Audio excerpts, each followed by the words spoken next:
Baik, hari ini kita akan membaca sirah Nabi. Kita lanjutkan yaitu dengan upaya Nabi Muhammad dalam menegakkan kesepakatan dengan kelompok non-muslim. Jadi, bagaimana Nabi Muhammad itu membuat perjanjian dengan orang-orang non-muslim. Siapa saja orang non-muslim yang ada di Madinah? Ada orang Yahudi, ada orang Nasrani. Nah, kepada mereka berdua ini harus ada perjanjian. Biar apa? Biar tetap kondisi di Madinah itu tetap aman, tidak ada yang tiba-tiba menyerang duluan, gitu ya.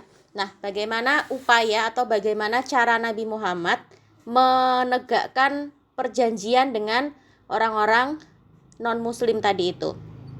Baik, kita baca dulu.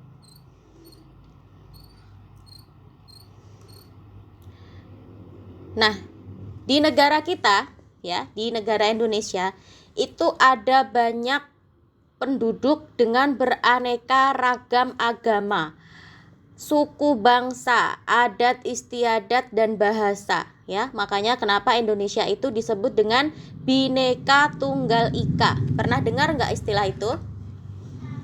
Bhinneka Tunggal Ika itu artinya berbeda-beda tetapi tetap satu jua. Maksudnya apa? Maksudnya di Indonesia itu orang-orangnya itu bermacam-macam.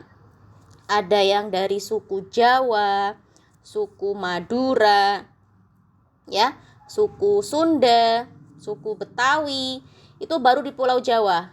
Tapi bahasanya sudah beda-beda, sukunya beda-beda.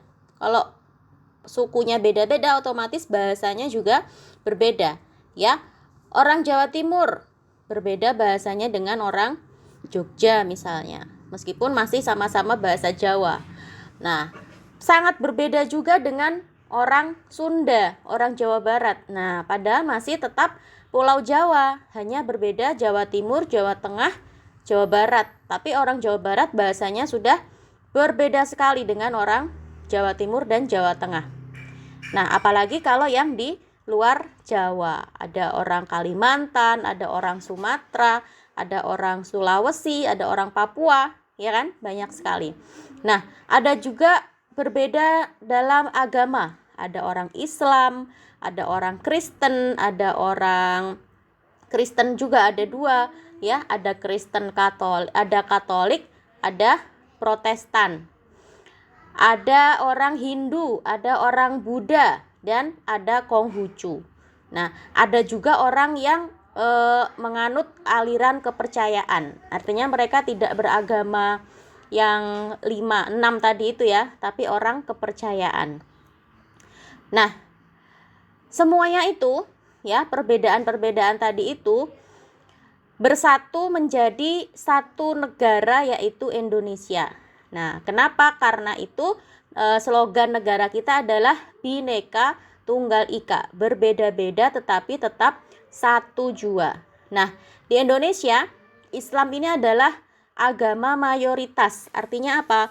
Agama dengan pemeluk yang paling banyak, ya, paling banyak orang Indonesia itu menganut agama Islam. Nah, berbeda dengan di Jepang. Di Jepang paling banyak agama apa?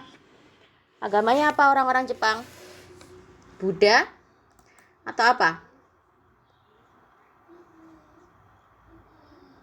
Masa nggak ada agama? Kalau orang beribadah ke kuil itu agamanya apa? Orang yang beribadah ke kuil itu agamanya apa? Kuil apa ya? Jinja? Tahu?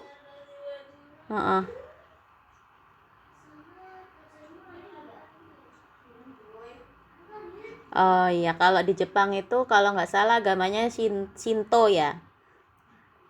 Ada yang Buddha, ada yang Shinto, ada yang Kristen juga mungkin ya. Nah, itu ya. Kalau di Indonesia mayoritas beragama Islam. Nah, kita sebagai umat Islam itu kita mengikuti ajaran Rasulullah, ya.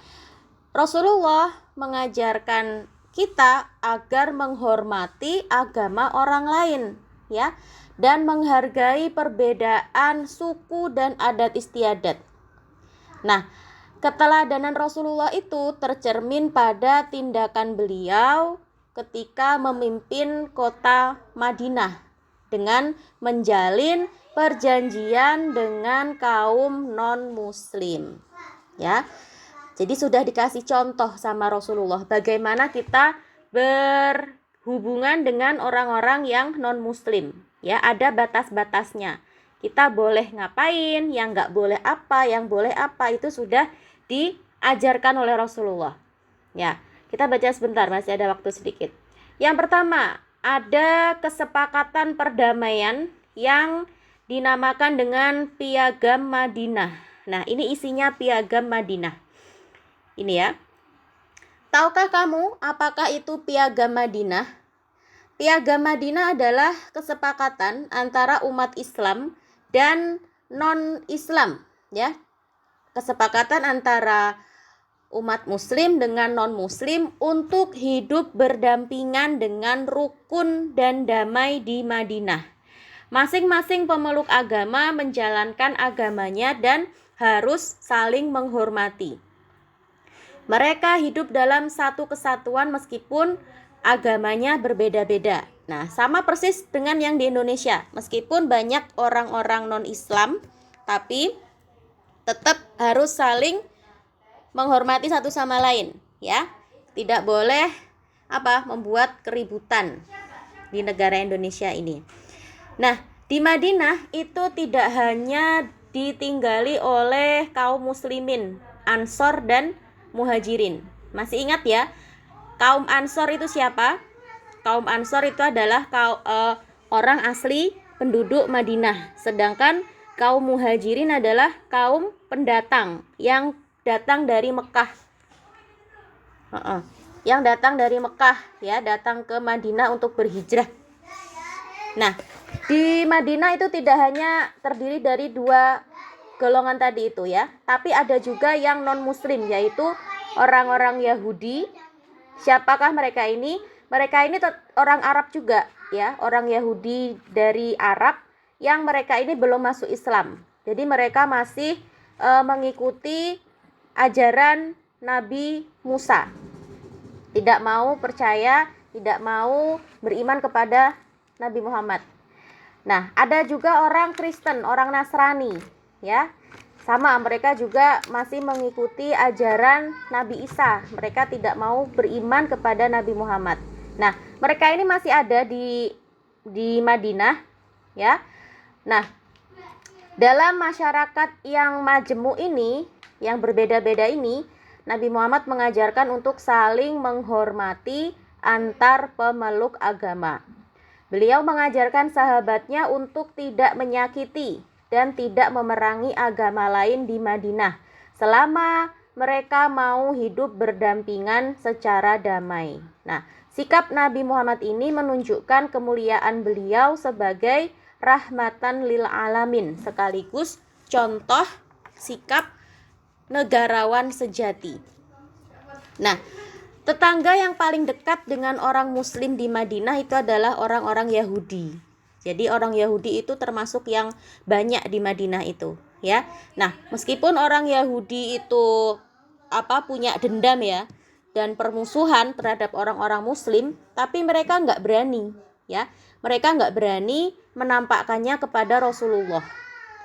Nah, Rasulullah menawarkan perjanjian kepada orang-orang Yahudi ini. Intinya apa?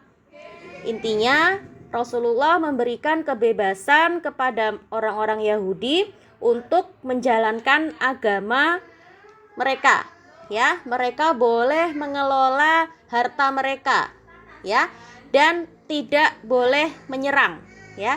Jadi mereka ini boleh tetap tinggal di Madinah. Mereka boleh beribadah dengan bebas, ya. Mereka boleh berdagang, mereka boleh berjual beli di Madinah, tapi syaratnya apa? Tidak boleh menyerang, tidak boleh memusuhi orang Islam. Nah, perjanjian ini dicatat, ya, dalam sebuah perjanjian yang disebut dengan Piagam Madinah atau Konstitusi Madinah. Nah, apa saja isi dari perjanjian ini? kita akan lanjutkan besok Senin ya. Apa saja isi perjanjian antara orang Islam dengan orang Yahudi di Madinah ya. Kita lanjutkan besok Senin.